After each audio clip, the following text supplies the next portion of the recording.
राहुल जी, आपको क्या लगता है ये जो पूरा कंफ्यूजन अब क्रिएट हो गया है, इसमें आप कहाँ देख रहे हैं इस वक्त? इस वक्त कांग्रेस के अंदर जो कंफ्यूजन है उसका कारण आपको क्या समझ में आता है? और क्या ये जो पूरी लड़ाई है, इसने सोनिया गांधी के का जो जिसे कहते हैं ना कि इकबाल, वो पूरी तरीके से खत्म कर दिया है? सोनिया गांधी और राहुल गांधी दोनों का इकबाल खत्म हुआ है, और तथाकथित आला कमान की राजनीतिक समझ और राजनीतिक प्रबंधन की क्षमता दोनों पर एक बहुत बड़ा सवाल है। ये लगातार पंजाब के बाद दूसरा ऐसा मामला है जहां पर हम साफ साफ देख रहे हैं कि ये लीडरशिप फेलियर है। और ये आप पंजाब और देखिए राजस्थान में कितनी समानताएं हैं। वहां भी एक राहुल गांधी की पसंद के नेता थे जिनको वो लगातार आगे बढ़ा रहे थे, और वो मुख्यमंत्री से अपना दूसरा युद्ध छेड़े रहे, लगातार उनकी वो जड़ काटने पर लगे रहे, और असली ताकत उनके पास थी, लेकिन हाईकमान का समर्थन किसी और के साथ था। यहाँ भी हमको वैसे ही दिख रहा है कुछ। तो और ये बात सही है कि राजस्थान की सल्तनत छोड़कर अशोक गहलोत जैसा समझदार अनुभवी नेता एक अनिश्चित भविष्य वाले अध्यक्ष पद पर, जहां पर कोई असली ताकत नहीं है जिसमें, उसमें क्यों जाएगा? और तो एक तो ये बात है, और मुझे नहीं लगता कि उन्होंने ये जो विद्रोह हुआ ये उन्होंने करवाया, क्योंकि इससे अंततः उनका ही नुकसान सबसे ज्यादा हुआ है। कांग्रेस हाईकमान के बाद अगर किसी का नुकसान हुआ है तो वो अशोक गहलोत है। उन्होंने इस काम से अब उन्होंने करवाया या उनके समर्थकों ने कर दिया, शांति धारीवाल जैसे लोगों ने, लेकिन अब वो नैतिक रूप से कांग्रेस अध्यक्ष पद की योग्यता और उससे बिल्कुल बाहर हो गए हैं। वो अब कोई नैतिक अधिकार ही नहीं उनको इस पद के लिए इच्छा करने का।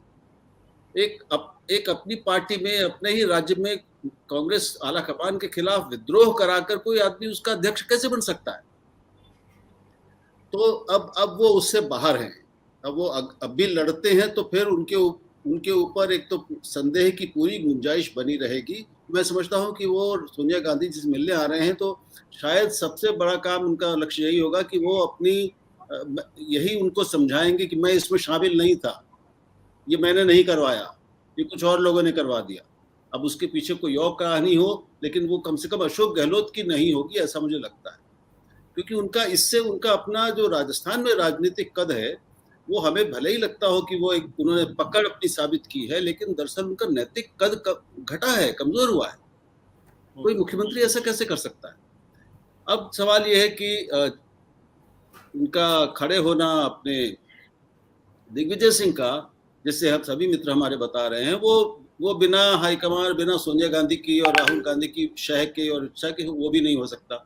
तो जाहिर है कि हाईकमान ने अपना एक पहले ही एक समांतर उम्मीदवार ला के खड़ा कर दिया मैदान, जो पूरी तरह उनके इशारे पर चलेगा, जो पुरानी कांग्रेस का प्रतिनिधि है, जिसके पास नया कुछ कहने और देने को नहीं है। न दिग्विजय सिंह के पास है, न अशोक गहलोत के पास है, और न पवन बंसल के पास है।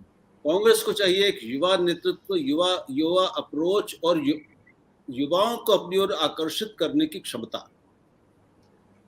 मैं तो, आप मुझसे पूछेंगे, और मैं वो जो चर्चा की बात कर रहे हैं आशुतोष, जिस पुस्तक पे, उस चर्चा में मैं भी शामिल था, उसी मंच पे, अगर आप याद हो, शशि थरूर की पुस्तक का मैं हिंदू क्यों हूँ, इसका जो लोकार्पण हुआ, तो वो हिंदी का कोई समस्या ही नहीं है शशि थरूर के साथ। लेकिन शशि थरूर का जो कुल राष्ट्रीय और अंतर्राष्ट्रीय अनुभव है, जो उनकी दृष्टि है, जो उनका फलक है, जो कैनवस है उनका, वो मैं समझता हूँ कि किसी भी पार्टी को अगर वैसा नेतृत्व मिलता है जो युवा भी है, तो ये उसके लिए परम सौभाग्य की बात होगी। और ये कांग्रेस की बड़ी गलती होगी अगर वो हार गए, ये एक दूसरी बात है।